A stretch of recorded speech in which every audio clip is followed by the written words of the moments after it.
நீங்க உங்களுக்கே தெரியாம பூமியை எத்தனை முறை சுத்தி வர்றீங்கன்னு தெரியுமா? அப்புறம் நம்ப வளர்த்த கோல்ட் ஃபிஷ் எல்லாம் பிறக்கும் போது என்ன கலர்னு தெரியுமா? நத்தைக்கு மனுஷங்க மாதிரி 2 மூக்கா? 16ஆம் நூற்றாண்டில் துருக்கி நாட்டு மக்கள் எதை கொடுத்து பொருள் வாங்குனங்கன்னு தெரியுமா? சரி, வீடியோவுக்கு போறதுக்கு முன்னாடி சேனலை சப்ஸ்கிரைப் பண்ணுங்க. முதல் ஃபேக்ட்: பூமி தன்னோட அச்சில் சுழலும் போது நாம ஒரு நாளைக்கு ஒரு முறை பூமியை சுத்தி வர்றோம். பூமி சூரியனை சுத்தி வரும்போது நாம ஒரு வருஷத்துக்கு ஒரு முறை சூரியனை சுத்தி வர்றோம்.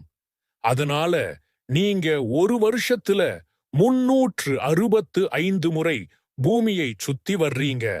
இரண்டாவது ஃபேக்ட்: கோல்ட் ஃபிஷ் பிறக்கும்போது வெள்ளி அல்லது சாம்பல் கலர்ல இருக்கும். அதுங்க வளரும்போது அதோட கலர் மாறும்.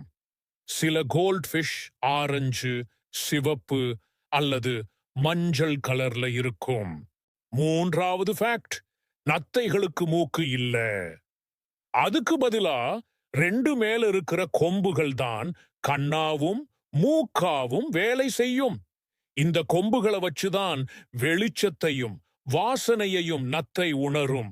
நான்காவது ஃபேக்ட்: துருக்கியில முன்னாடி காலத்துல சாக்லேட் பணமா யூஸ் பண்ணாங்க.